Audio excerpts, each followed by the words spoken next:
నాలుగు కొప్పులు ఒక చోట కలిస్తే ఒకళ్ళకొకళ్ళ గురించినటువంటి సెటైర్లు ఉంటాయి. నలుగురు కుర్రోళ్ళు ఒక చోట కలిస్తే మందు పార్టీలు ఉంటాయి.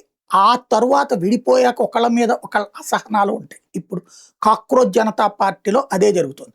సోనం వాంగ్చుక్ ఇన్ని రోజులు దీక్ష చేయడం, ఆ పేరు అతనికి వెళ్తోంది కాబట్టి అభిజిత్ దుప్కే అసలు అతని పేరే ప్రస్తావించట్లేదు. ఈవెన్ మొన్న ఆందోళన విరమించిన రోజున కూడా అసలు కాక్రోచ్ జనతా పార్టీ సోనం వాంగ్చుక్ ప్రస్తావనే లేదు. ఎందుకు అంటే ఒక విచిత్రమైన వ్యాఖ్య చేశారనమాట. ప్రభుత్వానికి తలొగ్గేశాడు అన్నటువంటి. ఒక్కడికి నిరాదీక్ష చేయడం జాతకాలే 24 గంటలు దీక్ష కూడా చేయకుండా మరి అభిజిత్ దుప్కే ఎందుకోసం దీక్ష విరమించాడు? ఎవడో వచ్చి అతను జ్యూస్ తీసుకునేందుకు విరమించాడు? మరి అతను మోసం చేసినట్టే కదా.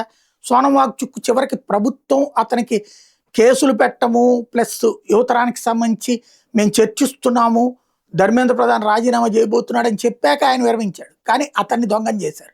జునైద్నేమో పిలవను కూడా పిలవలేదు. జునైద్ ఓపెన్గా వీడియోల్లో చెప్తున్నాడు, నన్ను వదిలేశారు, పట్టించుకోవట్లేదని. అర్ఫా లాంటి వాళ్ళు అయ్యయ్యో నిన్ను వదిలేస్తే అట్లాగా రోజుకి 5-6 సార్లు ఫోన్ చేయాలి నిన్నంటూ ఆవిడ ఈ కాక్రోచ్ జనతా పార్టీ వీర విధేయ ప్రేమికురాలైనటువంటి ఆవిడ స్టేట్మెంట్ ఇస్తోంది. ఇంకో పక్క విజయ్ దహ్యా రోజు రివర్స్ స్టేట్మెంట్లు ఇచ్చుకుంటూ వస్తున్నాడు. ఇదే కాకుండా మన్కండ్ వచ్చేటప్పటికి వీళ్ళు ఇలాగా ఏది హోటల్లో డ్యాన్సులు వేస్తున్నారు, ఇక్కడ వాళ్ళని అసలు ఎవరిని పట్టించుకోలేదు, వాలంటీర్గా చేసిన 70 మందిని వాళ్ళ సొంత వాళ్ళకి వెళ్ళడానికి టికెట్లు అవన్నీ తీసిచ్చి పంపించానని చెప్పి తను చెప్పుకొచ్చాడు, వ్యవస్థాపకుల్లో ఒకడు సిజేపీకి సంబంధించి.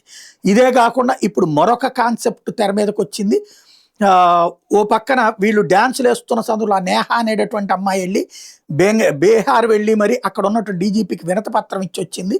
ఏది బీహార్లో పోలీసులు కేసులు పెట్టద్దు అంటూ, మీరేమో డ్యాన్సులు వేస్తున్నారు, అక్కడేమో అమ్మాయిని చూసి నేర్చుకోండి అయ్యా అంటూ ఇంకొకళ్ళు పోస్టులు పెట్టడం. ఇది క్రమక్రమంగా వాళ్ళకి మాటల యుద్ధం స్టార్ట్ అయి పెరుగుతోంది.